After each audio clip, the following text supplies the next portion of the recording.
Yesus kami berdoa. Amin. Amin. Silakan duduk Bapak Ibu Saudara sekalian.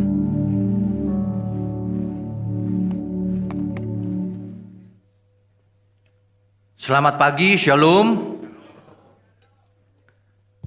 Tema kita hari ini adalah Shalom dari surga. Shalom bagi kita. Shalom bagi dunia ini. Ya. Saudara, bayangkan suatu zaman itu malam hari di Yerusalem gelap gulita. Keluarga-keluarga pada tercekam ketakutan. Kenapa? Karena hari itu bangsa Israel terancam oleh perang. Bangsa Asyur yang sangat kuat ada di perbatasan hari itu. Jadi semua tahu. Sehingga anak-anak kalau tanya sama orang tuanya, "Pak, kita bakalan selamat gak?" Saking takutnya ini. Di tengah kegelapan seperti itulah, di tengah suasana yang kacau balau dan menakutkan itulah, Tuhan mengutus Nabi Yesaya. Yesaya pasal 9 ayat 6.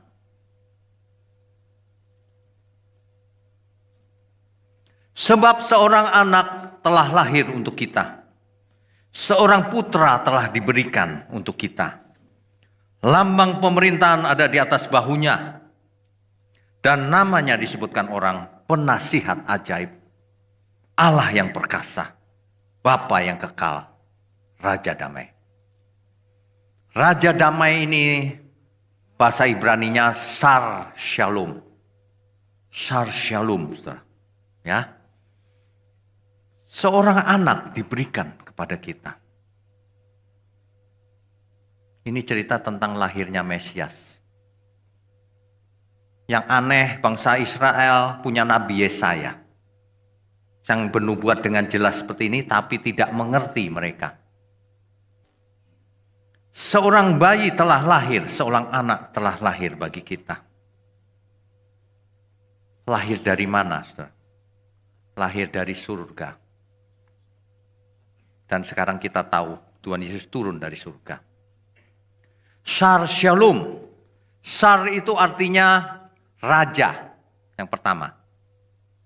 Raja Shalom. Yang kedua artinya pangeran. Pangeran Shalom. Yang ketiga penguasa. Penguasa Shalom. Penguasa yang Shalom. Sar itu artinya itu. Bisa juga artinya komandan militer. Sosok yang punya otoritas sangat tinggi. Dipakai kata Sar itu. Ya. Ini bukan sekedar tidak ada perang. Yang dimaksud damai atau shalom itu bukan cuma tidak ada perang. Bukan cuma itu, saudara. Jauh lebih dalam artinya dari itu. Shalom itu artinya yang pertama, utuh. Yang pertama utuh, shalom itu. Yang kedua, lengkap.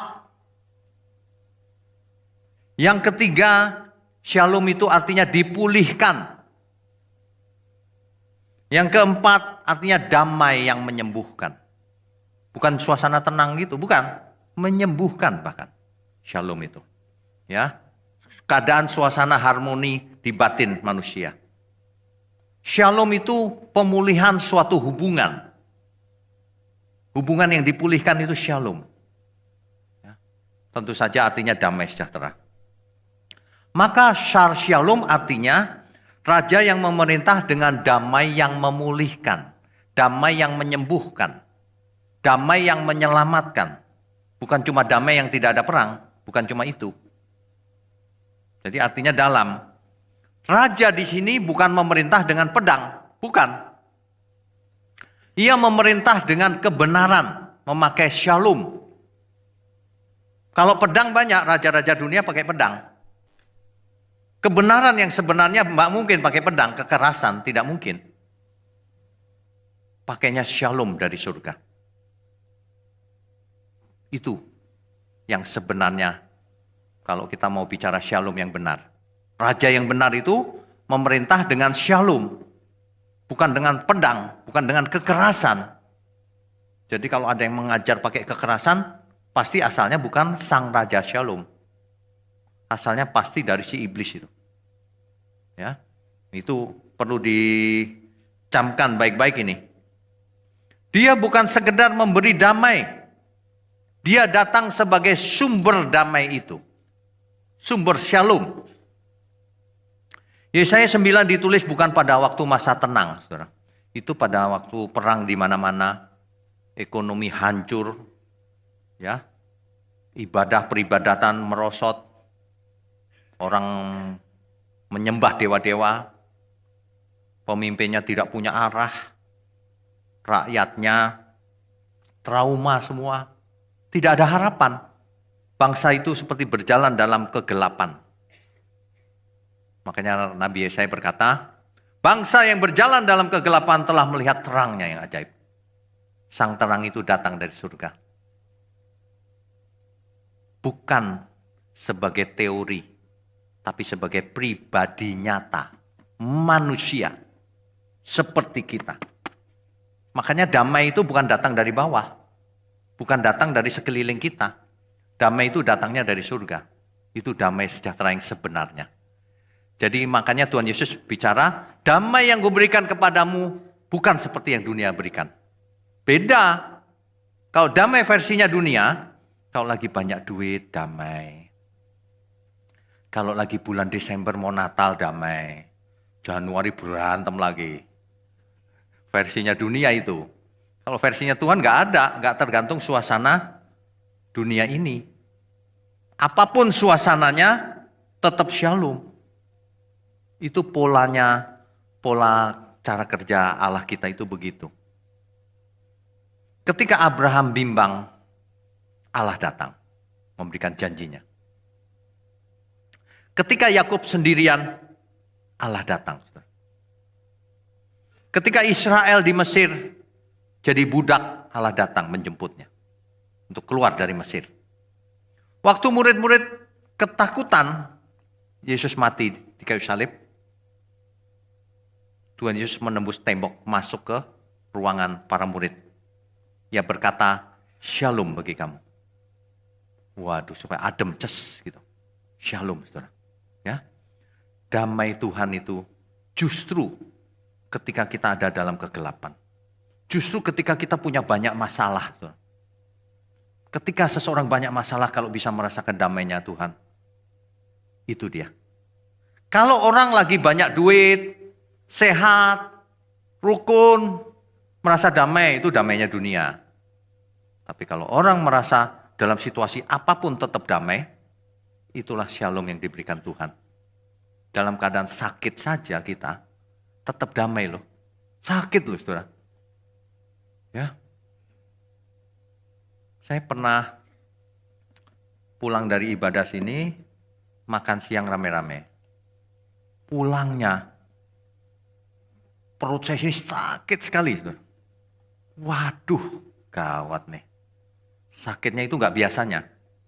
Jadi harusnya, wah ke rumah sakit nih kayaknya. Sakitnya luar biasa di dalam. Bukan sakit mau ke belakang atau apa, bukan. Waduh, saya telepon dokter kenalan saya. Itu kenapa ya? Mungkin ya ke rumah sakit aja. Saya paling malas ke rumah sakit. Muntah tiba-tiba, wah gitu. Setelah muntah, berkurang sakitnya.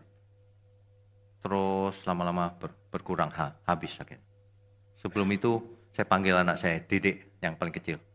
Dedek doain papa ya.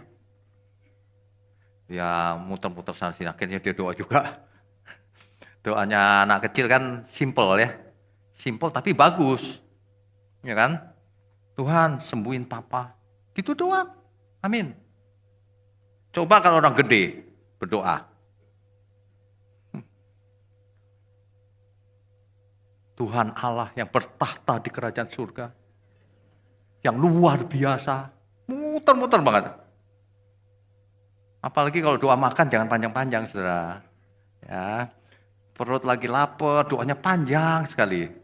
Doain petani yang menabur benih, perjalanannya Tuhan, distributor berasnya, kelamaan, sama sampingnya diambil lama-lama dimakan. Doa itu yang mesti tulus, saudara. Bukan soal panjang, bukan soal kalimatnya mesti bagus, bukan. Yang tulus saja apa adanya. Ya, shalom ya, saudara ya, semuanya. Nah, jadi saudara, narasi besarnya itu bergerak dalam sejarah loh, shalom itu. Cuma orang nggak memperhatikan. Nggak memperhatikan. Di Taman Eden, ketika Adam dan Hawa jatuh ke dalam dosa, Tuhan bertanya begini, Adam, Adam, di mana kamu? Bukan gini, minggat kau, nggak gitu. Tuhan, Adam, engkau ada di mana? Tuhan datang mau memberi shalom. Ketika manusia jatuh dalam dosa, itu di Eden itu. Mereka sembunyi di balik pohon. Mereka nggak punya shalom lagi, karena sudah jatuh dalam dosa, tapi dicari Tuhan. Engkau di mana? Itu bukan karena Tuhan tidak tahu, itu bahasa untuk memanggil Adam, kembalilah Adam. Itu ya. Di Gunung Sinai, Tuhan membawa manusia kembali kepada shalom melalui hukum Taurat ketika itu. Sementara diberikan pemulihan hubungan. Ya, di Bethlehem Efrata saat Yesus lahir, para gembala di padang, tiba-tiba langit terbuka dan malaikat berkata, damai sejahtera di bumi. Shalom itu, shalom di bumi. Ya, surga mengumumkan shalom turun ke bumi dalam wujud seorang bayi. Di kayu salib, nah ini puncak shalom itu kayu salib sebenarnya. Bagi manusia kayu salib itu adalah lambang kutuk. Orang yang terkutuk itu adalah orang yang matinya digantung. Digantung itu maksudnya digantung di kayu salib. Di kitab Taurat juga ada. Nah, tapi justru itulah puncak shalom. Makanya Tuhan Yesus berkata di kayu salib apa? Tetelestai. Sudah selesai. Itu sebenarnya sudah shalom. Sudah shalom. Shalom antara siapa dan siapa? Kalau Tuhan bicara sudah shalom, artinya shalom antara siapa dan siapa? Kolose 1 ayat 20. Ia telah mendamaikan segala sesuatu dengan darah salibnya. Rupanya ia mendamaikan manusia yang jatuh dalam dosa dengan Bapanya. Ia diutus Bapanya turun ke bumi, menjadi sama seperti kita. Itu maksudnya. Shalom itu turun ke bumi, mendamaikan manusia dengan Bapa kita di surga. Ya. Sudah selesai, artinya hutangnya sudah selesai. Permusuhannya sudah selesai. Jaraknya sudah diselesaikan, kutuk sudah selesai. Ketidakpastian sudah selesai. Makanya hari ini jangan bicara soal kutuk. Butuh pelepasan, ini itu. Tergantung, kalau orang terikat oleh okultisme jelas harus dilepaskan. Tapi kalau nggak terikat dengan okultisme jangan mengada-ada. Semua orang butuh pelepasan. Memang, tapi bukan pelepasan roh jahat. Pelepasan dari beban dan dosa kita. Beban dan dosa itu dilepaskan. Pelepasan yang sebenarnya itu melepaskan diri dari manusia lama. Bukan cuma pelepasan dari roh jahat mah gampang diusir. Kan saya sering kasih ilustrasi itu. Kalau KKR ditumpangin tangan gelepar dia. Gelepar ya gampang, cuma roh jahat. Keluar. Keluar dia. Yang lebih susah kan manusianya. Setannya keluar, manusianya tetap jahat. Kan percuma. Percuma. Pelepasan itu harus holistik. Pelepasan itu harus lengkap. Semuanya dilepaskan. Barang siapa tidak melepaskan diri dari segala miliknya, tak dapat jadi muridku, kata Tuhan Yesus. Lepaskan semuanya. Semua yang ada pada kita itu milik Tuhan. Kalau masih merasa memiliki, belum jadi murid Tuhan. Apalagi kalau mengingini milik orang lain.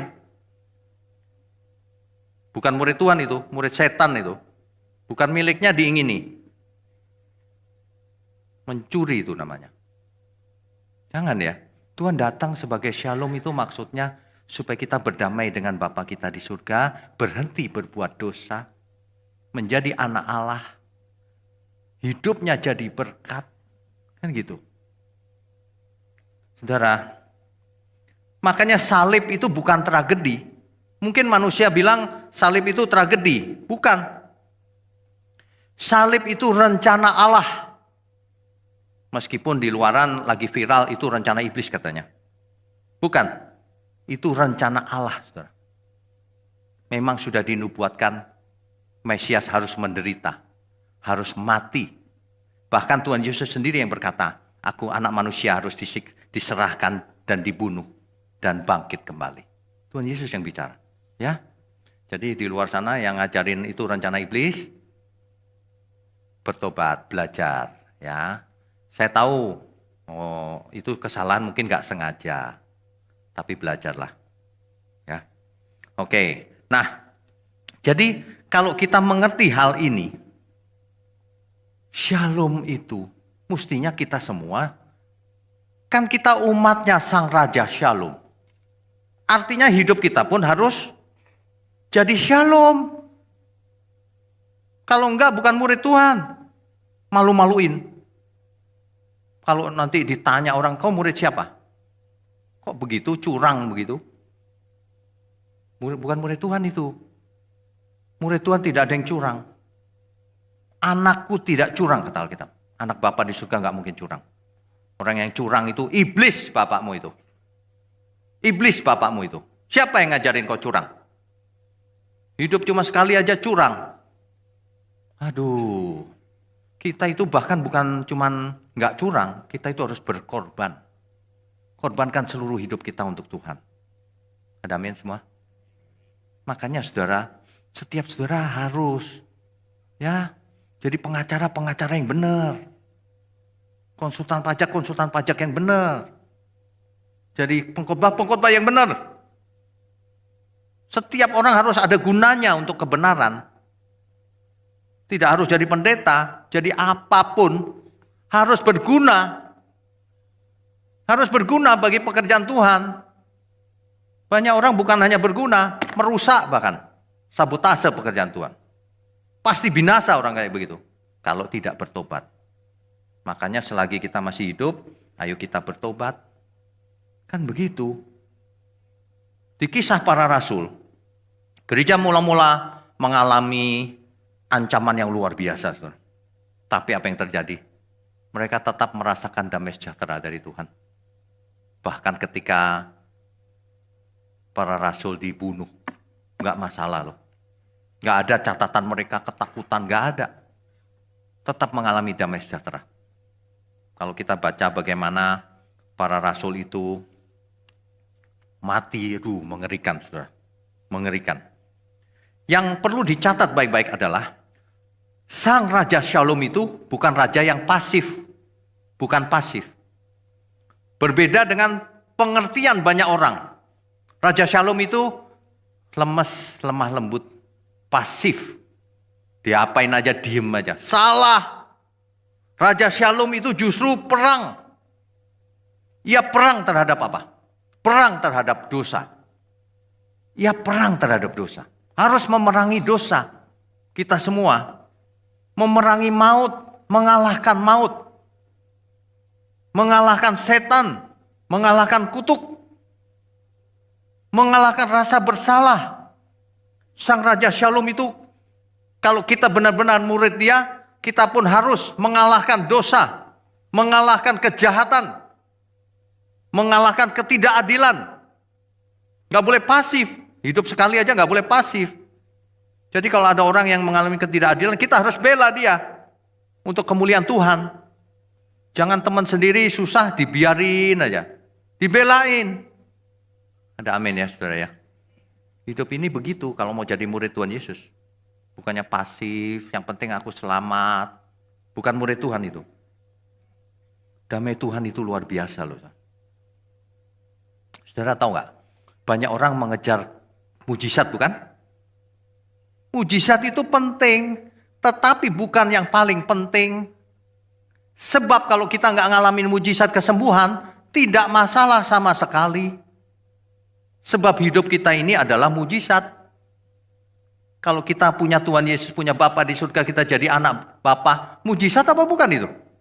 Itu sangat mujizat. Dan itu lebih dari cukup. Ya, meskipun jangan salah mengerti ya. Bukan saya tidak percaya mujizat, saya ngalamin mujizat. Tapi saya tidak mau itu menjadi doktrin. Setiap orang harus mengalami mujizat. Enggak, terserah Tuhan. Terserah Tuhan. Ya, yang terpenting itu nama kita terdaftar di surga. Itu yang paling penting. Murid-murid Tuhan Yesus saja pernah bangga kan? Tuhan, aku sudah bisa mengusir setan loh pakai namamu. Terus Tuhan Yesus bilang apa? Bagus gitu. Enggak. Tuhan bilang apa? Kamu jangan senang kalau begitu. Tapi kamu berbahagialah kalau namamu terdaftar di surga. Amen. Kita tanya diri kita. Apakah nama kita sudah terdaftar di surga? Sudah check in belum? Di surga. Tanya diri sendiri. Ya. Sang Shalom itu datang ke bumi 2000 tahun yang lalu. Hari ini sudah 2000 tahun berlalu. Kalau kita masih tidak mengalami Shalom, waduh saudara, ini benar-benar gak tahu mau cari apa ke gereja. Tiap minggu ke gereja rajin, tapi tidak mengalami Shalom. Saudara mungkin banyak masalah, masalah ekonomi, masalah keluarga, masalah apapun. Tapi kalau saudara bisa mengalami Shalom ini, itu yang paling penting, saudara. Ya, Shalom bagi dunia ini, saudara. Shalom bagi dunia ini, nama kita ada di surga. Anugerah maha besar, terpujilah nama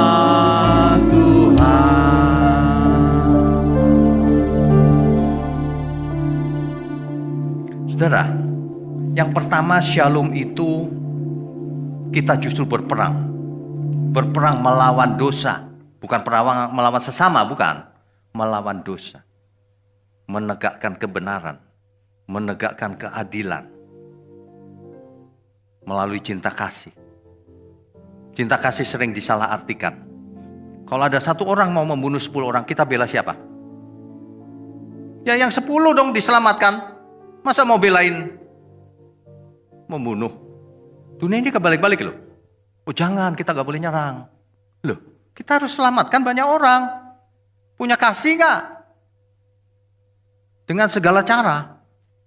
Dunia ini kita itu berperang sebenarnya. Perang rohani. Perang rohaninya Tuhan itu begitu. Bukan untuk diri sendiri. Ngapain? Untuk kepentingan Tuhan.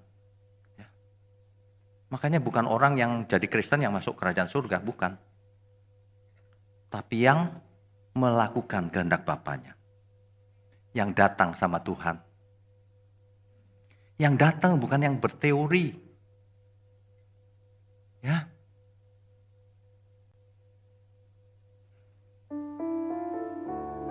Kini ku datang padamu Tuhan, menyambut hari lahirmu, untuk mengingat akan Engkau, kasih-Mu pada kami semua. Saudara, damainya Tuhan itu memulihkan dari dalam. Bukan dipulihkan luarnya saja. Banyak orang ketika beragama pakaiannya ganti. Kalau hari Minggu putih-putih. Jangan tersinggung yang pakai putih ya. Maksud saya kalau hari Minggu jadi orang baik. Senin tipu sana tipu sini lagi. Bukan luarnya. Shalom itu dimulai dari dalam. Luarnya tetap aja mau pakai kaos-kaos. Mau putih boleh, hitam boleh. Gak masalah luarnya itu. Mau rambut panjang, rambut cepat boleh. Nggak penting luarnya itu. Ya. Ada orang yang tatonya banyak. Nggak penting luarnya itu. Jangan suka menghakimi ya. Wih, tatoan lu. Masuk neraka nih. Orang itu suka menghakimi, suka-suka sendiri gitu. Nggak penting banget tau nggak?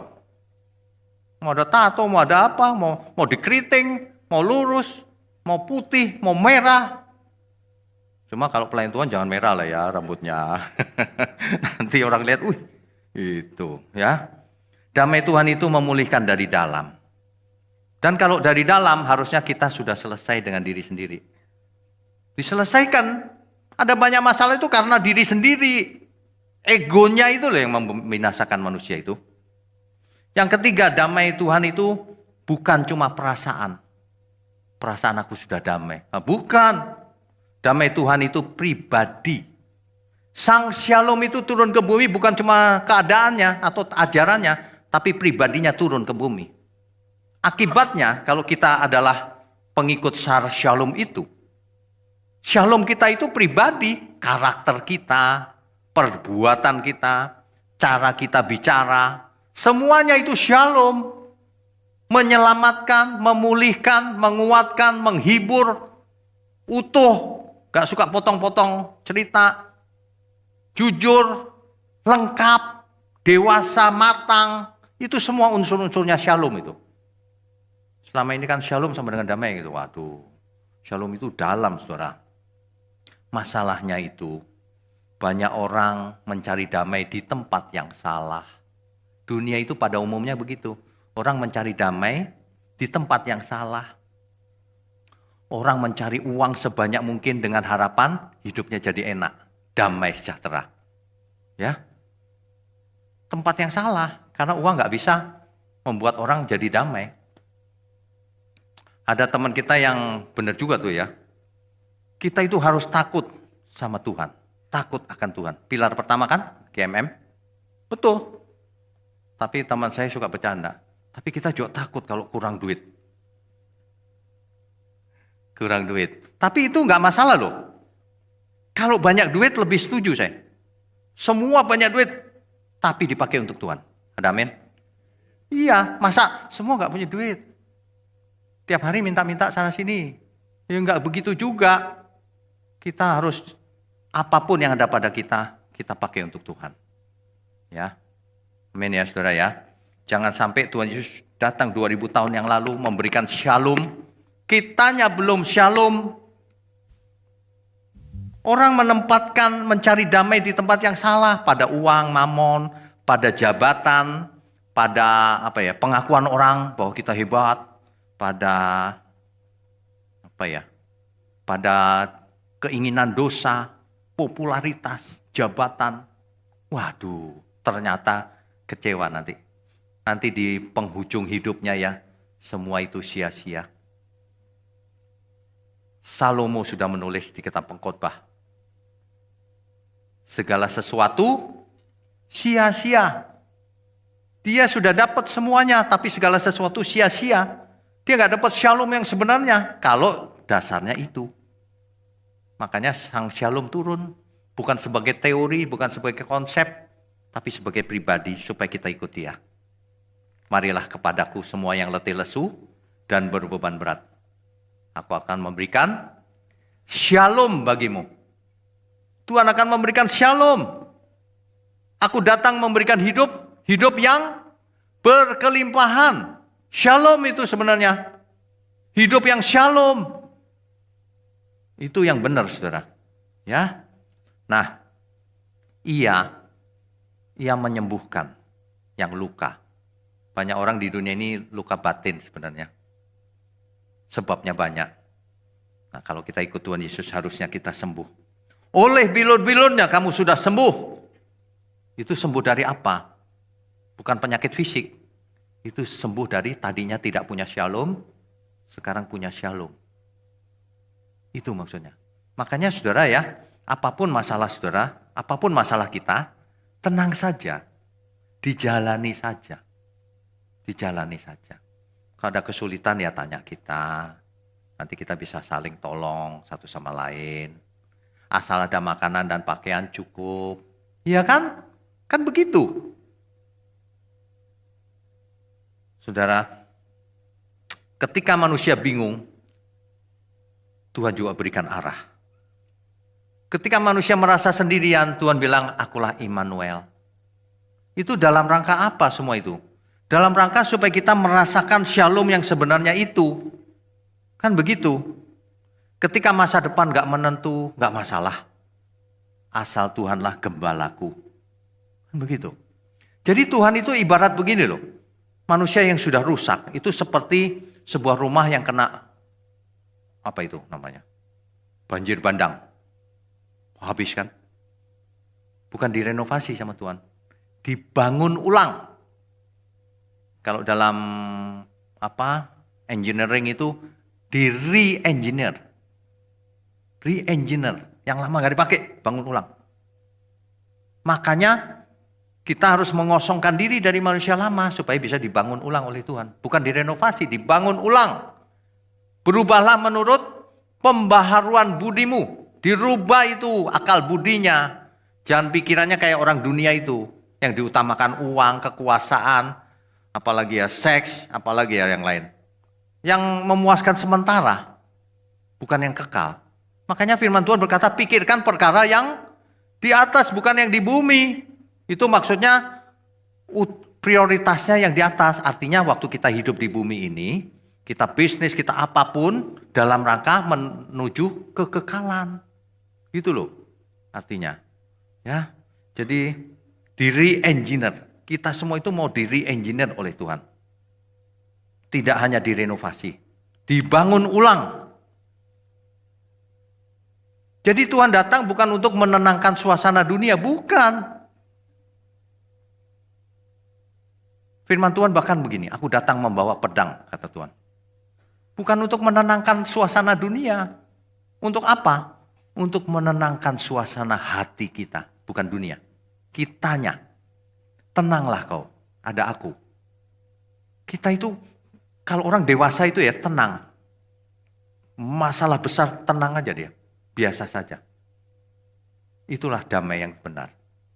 Tuhan datang bukan mengubah dunia menjadi tenang, damai. Bukan. Malah firman Tuhan berkata gini, musuhmu seisi rumahmu. Maksudnya kalau seisi rumah tidak sejalan, nggak berarti beda. Bukan musuhan secara fisik, bukan. Beda pendapat. Kalau kita ikut kebenaran, maka kepalsuan terbuka kedoknya. Terbuka. Itu sebabnya orang yang ikut kebenaran tidak disukai oleh orang-orang jahat. Karena itu membuka kedoknya mereka. Menelanjangi kejahatan yang ada. Kepalsuan yang ada. Gak tahan mereka. Seperti ini ya. Kalau orang mengerti ya. Pasti beda hidupnya. Pasti beda, saudara. Dunia ini mengerikan. Makanya di bulan Desember ini, Natal sebentar lagi, tanggal 21 minggu depan ya. Minggu depan kita ada Natal di tempat ini, 21 dan 25. 25 hari apa? Kamis 25. Kalau 21 kan Minggu. 25-nya Kamis. Saudara ajak saudara-saudara, teman-teman, sahabat-sahabat yang nggak pernah ke gereja. Natal nih. Kalau Natal biasanya suka mau datang. Jadi makanya ada Kristen kapal selam kan. Kalau bukan bulan Natal dia nyelam dia. Menghilang. Nanti kalau udah mau Desember gitu mulai keluar. Tampil lagi. Itu. Diajakin semua. Mumpung momennya Natal. Bahkan orang yang belum percaya Tuhan Yesus. Ada Natal nih. Datang. Mau juga loh biasanya. Kan cuma sekali ini gak apa-apa gitu. Sampai sini biar melihat ada shalom di gereja kita. Enak juga ya, gak apa-apa lah aku datang terus. Nah, bisa juga.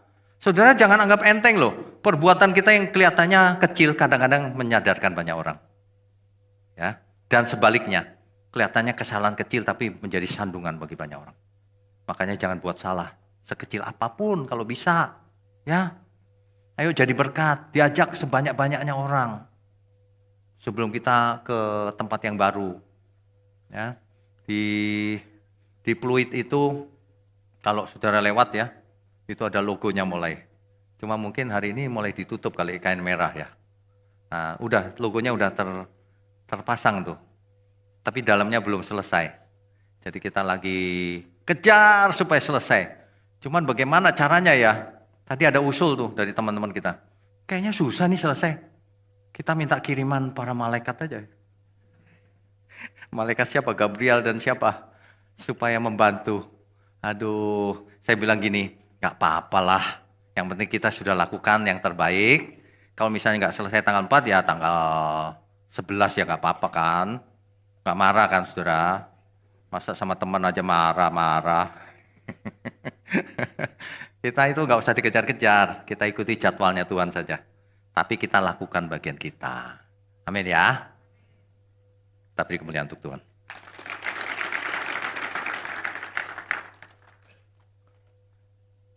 Saudara, lagu ini sebulan ini kita nyanyikan terus.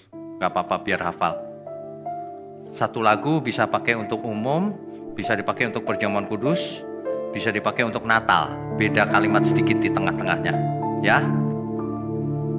2000 tahun telah berlalu, Putra Allah diutus Bapaknya turun ke bumi manusia, menjadi juru selamat dunia.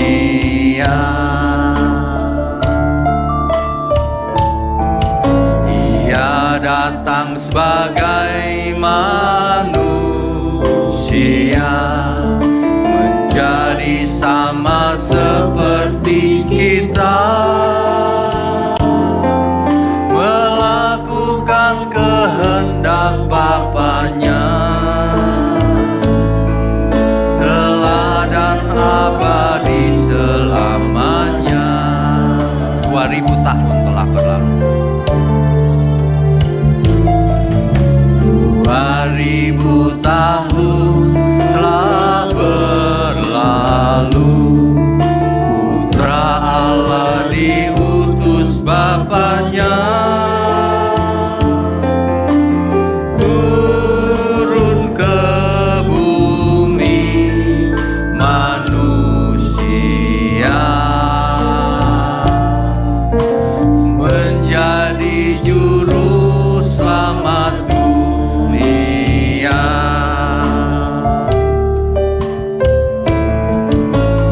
Dia datang sebagai manusia, menjadi sama seperti kita, melakukan kehendak Bapaknya, teladan abadi selamanya. Kini ku datang padamu Tuhan, menyambut hari lahirmu, untuk mengingat akan Engkau, kasih-Mu pada kami semua. Shalom bagi dunia ini, nama kita ada di surga. Anugerah maha besar, terpujilah nama Tuhan. Shalom bagi dunia ini, nama kita ada di surga. Anugerah maha besar, terpujilah nama Tuhan. Saudara, alangkah ruginya manusia yang tidak mau mengalami shalom. Shalom itu datang sendiri dari surga, supaya kita semua menjadi anak-anak shalom. supaya kita semua menjadi pembuat shalom juga. Di keluarga, di kantor, di masyarakat, di gereja, dimanapun kita ada. Sang shalom itu 2000 tahun yang lalu datang sendiri loh saudara. Ia mengasihi kita sewaktu kita masih berdosa. Ia tidak minta apa-apa. Ia tidak minta persembahan uangmu. Ia tidak minta kekayaan apapun, karena ia pemilik langit dan bumi. Tidak butuh. Yang ia inginkan cuma satu, supaya semua orang mengalami shalom dan nama kita terdaftar di surga. Supaya kita hidup sekali ini jadi berkat, sehingga semua orang yang bertemu dengan kita merasakan shalom surgawi turun melalui hidup kita. Itu luar biasa loh saudara ya. Ada orang-orang tertentu yang belum pernah ketemu dengan anak Allah. Dia pikir orang dunia ini jahat-jahat semua. Itu saatnya saudara menunjukkan ada Raja Shalom. Saya sering kasih contoh sederhana. Kalau saudara seorang dokter, kalau pasiennya kan kelihatan orang kaya bukan? Pasiennya kekurangan, tunjukkan ada Shalom dari surga turun melalui hidupmu itu. Gratis. Kasih obat-obatan sekalian. Coba saya jadi dokter ya, pasti banyak yang gratisin. Saya itu gemes tau gak? Lihat orang punya keahlian, punya ini, punya itu, tapi gak dipersembahkan untuk Tuhan. Apapun yang ada pada kita itu persembahkan untuk Tuhan. Kalau tidak binasa loh saudara. Jangan sampai terlambat. Ya, dimulai dari hal-hal kecil. Bertobat dalam keluarga, teman-teman sepelayanan. Jangan hitung-hitungan sama Tuhan. Jangan suka ngomongin teman sendiri. Meskipun teman kita salah, gak boleh ngomongin diri sendiri. Apalagi di medsos, gak boleh. Jangan begitu ya saudara. Kalau Tuhan mau hitung-hitungan sama kita, kita semua binasa. Karena kita semua pernah buat salah. Pernah buat salah. Hati-hati ya saudara ya. Kita itu waduh saudara, kita itu sangat beruntung. Siapa kita kok Tuhan mau sama kita? Kok Tuhan mau selamatkan kita? Ya, saudara, ajak banyak teman-teman yang gak mengerti kebenaran. Di luar sana banyak orang yang Kristen tapi gak pernah ke gereja. Ada yang ke gereja rajin tapi gak pernah buka Alkitab. Gak ngerti apa-apa. Gak berubah hidupnya. Gak ngerti shalom itu apa. Hidupnya gak jadi shalom. Saudara ya, mulai sekarang yuk kita bertobat lagi. Ya, minta maaf satu sama lain. Saudara harus jadi seperti itu loh. Siapa itu? Sakeus. Tuhan Yesus melihat Sakeus. Turun Sakeus. Aku mau makan di rumahmu. Itu mengejutkan loh. Sakeus kan merasa tidak pantas. Tapi Tuhan mau makan di rumahnya. Setelah Tuhan makan di rumahnya mungkin sudah bincang-bincang ya. Sakeus berkata apa? Kalau ada orang yang kuperas, akan kukembalikan 4 kali lipat. Itulah pertobatan sejati. Dia udah gak hitung-hitungan. Lalu Tuhan bicara apa? Hari ini juga ada keselamatan di rumah ini. Sementara orang Farisi, ahli Taurat merasa benar. Tuhan Yesus berkata apa? Pelacur ini mendahului kamu masuk kerajaan surga. Kamu itu sok rohani. Ngomong Tuhan terus, Tuhan. Bikin KKR. Mengusir setan pakai nama Tuhan. Tapi tidak melakukan kehendak Bapamu yang di surga. Matius 7 ayat 21 sampai 23 dibaca itu. Khusus untuk hamba-hamba Tuhan. Kau lakukan semua itu untuk apa? Kegiatan agama. Untuk kepentingan diri sendiri. Kau gak melakukan kehendak Tuhan. Mari kita semua belajar jadi pelaku-pelaku firman. Lupakan masa lalu kita. Lepaskan semua beban dan dosa. Kita mulai bersih-bersih. Pikirannya bersih, hatinya bersih. Barulah shalom itu mengalir. Masuk. Kalau hati kita penuh shalom, maka setiap ucapan keluar. Roh shalom itu keluar. Menjamah setiap orang yang bergaul dengan kita. Jadilah pembuat-pembuat mujizat, saudara. Kalau ada orang yang kesusahan, ditolongin, saudara. Biar dia bingung, di dunia masih ada ya orang seperti ini ya. Siapa lagi kalau bukan kita? Jangan harapin orang dunia berharap itu. Orang dunia harap hitung-hitungannya kenceng. Kalau aku lakukan ini untungnya apa ya? Kalau aku lakukan ini untungnya apa ya? Begitu. Kalau kita nggak melakukan itu. Kalau ku lakukan ini Tuhan suka nggak ya? Harusnya begitu, saudara. Ada amin semua? Kita beri kemuliaan untuk Tuhan.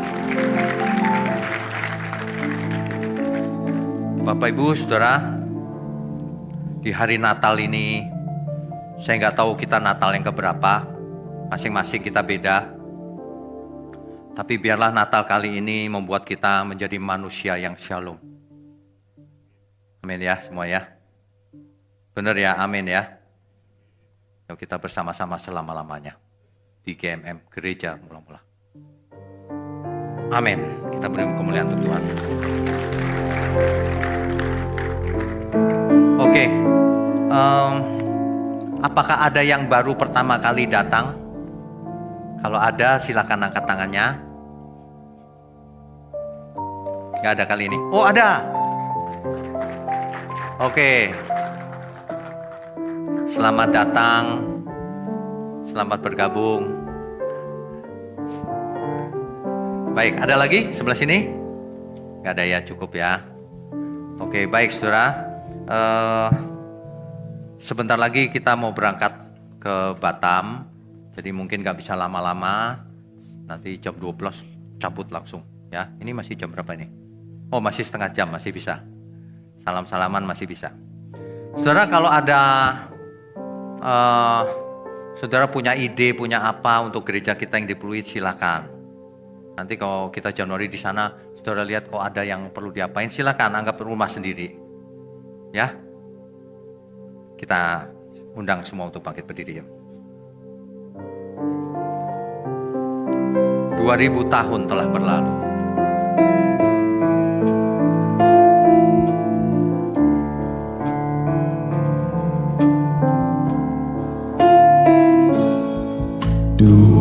Ribu tahun telah berlalu, Putra Allah diutus Bapaknya,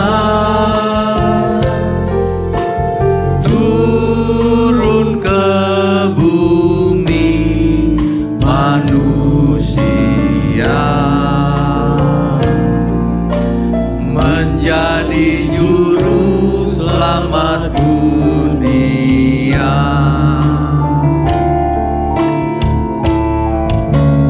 Ia datang sebagai manusia,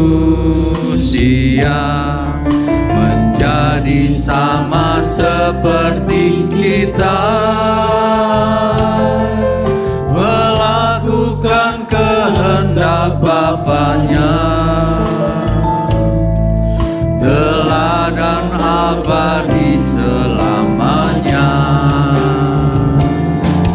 Ini ku datang padamu Tuhan, menyambut hari lahirmu, untuk mengingat akan Engkau,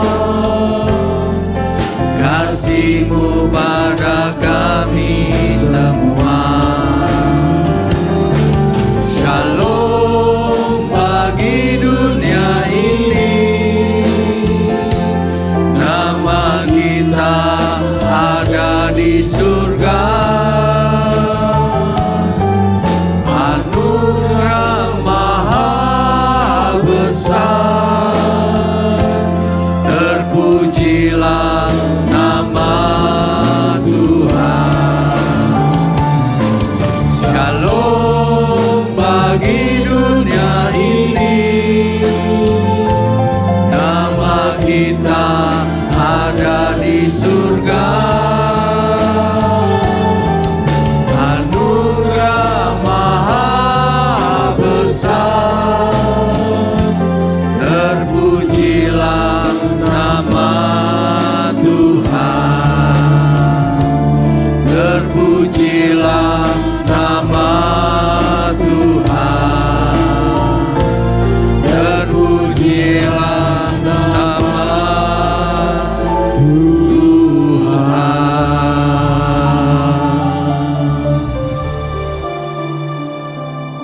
Bapa di surga, terima kasih untuk semua hal yang baik yang turun dari surga.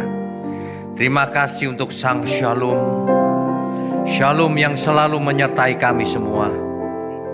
Jadikan kami sumber shalom bagi dunia ini. Meneruskan shalom yang dari surga. Makasih Tuhan untuk GMM Gereja Mula-Mula. Terima kasih untuk persaudaraan di GMM, komunitas kebenaran. Terima kasih. Terima kasih juga untuk seluruh tangan-tangan yang mendukung pekerjaanmu ini Tuhan. Tuhan berkati satu persatu hidupnya, keluarganya. Tuhan berikan shalom kepada semua kami. Terima kasih. Sekarang layakkan setiap kami mengangkat tangan kami Tuhan. Mohon turunkan berkat-Mu atas kami. Kami sambut segala berkat. Berkat jasmani, berkat rohani, kesehatan, umur panjang, hikmat marifat, kebijaksanaan, kecerdasan roh turun atas kita semua. Di dalam nama Tuhan Yesus Kristus. Haleluya. Semua yang percaya katakan amin. Amin. Silakan duduk Bapak Ibu Saudara.